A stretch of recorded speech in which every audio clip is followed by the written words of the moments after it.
Wa minhum, ya, halaman ke-11 di paragraf yang kedua.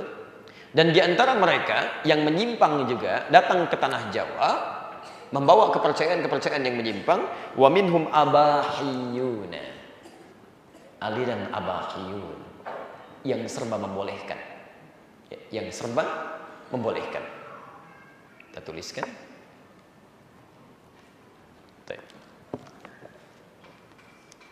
Sudah. Aliran abahiyun yang serba membolehkan.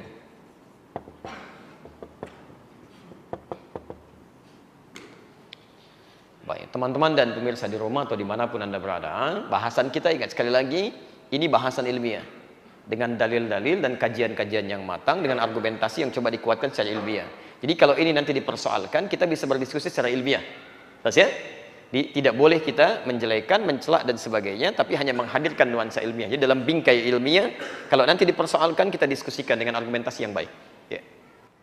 Baik, yang kedua, ini ada yang disebut dengan aliran abahiyun, yang serba membolehkan. Ya. Siapa mereka? Kita baca dulu ya. Wah, ini paragraf pertamanya cukup bagus ini. Yaquluna, mereka membawa satu keyakinan, satu ajaran, mengatakan innal 'abda idza balagha ghayatal mahabbah, sungguh seorang hamba itu kalau sudah mencapai puncak kecintaan dengan Allah Subhanahu wa taala. Jadi orang ini awalnya ibadah sampai dekat dengan Allah, sampai hadir kecintaan, semakin dekat rasanya gitu ya.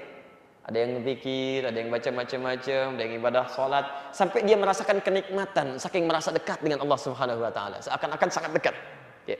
Sampai-sampai wasofa qalbuhu minal ghaflah, sampai merasa hatinya sudah bersih nih, ya, dari kelalaian, bersih dia, nyambung dengan Allah, tenang dia, maksudnya ingat. Baik.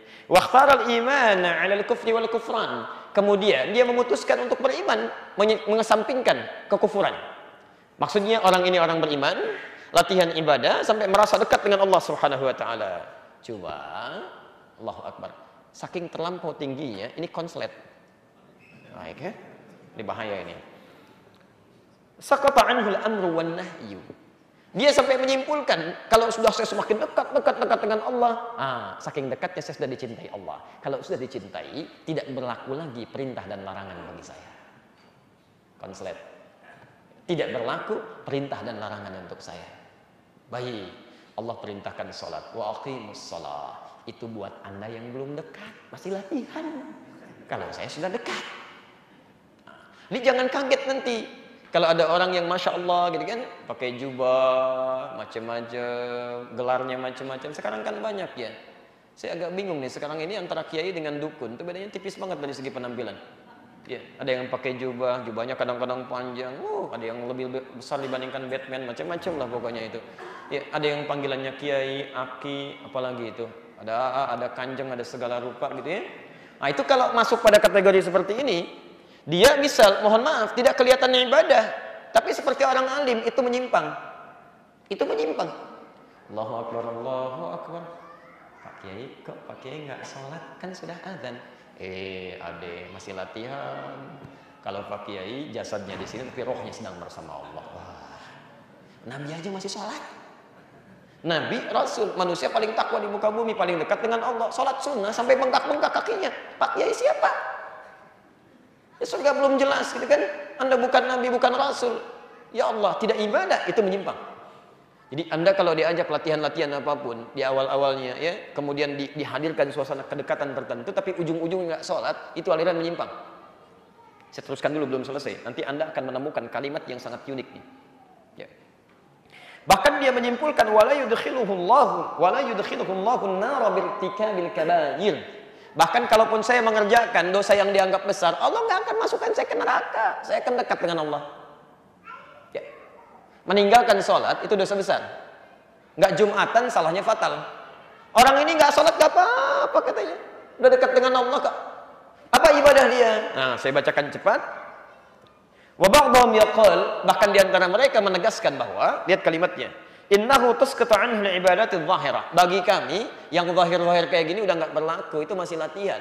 ibadah kami itu, lihat kalimatnya, wa takunu ibadatuhu tafakkur wa tahsinul akhlaqil batinah.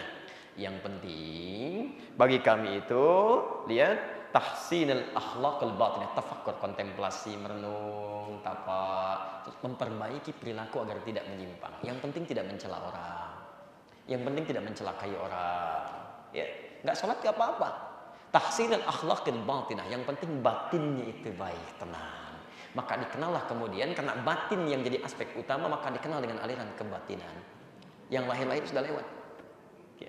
Jadi kalau ada aliran seperti itu misalnya, itu kebanyakan alirannya, bikin konflik.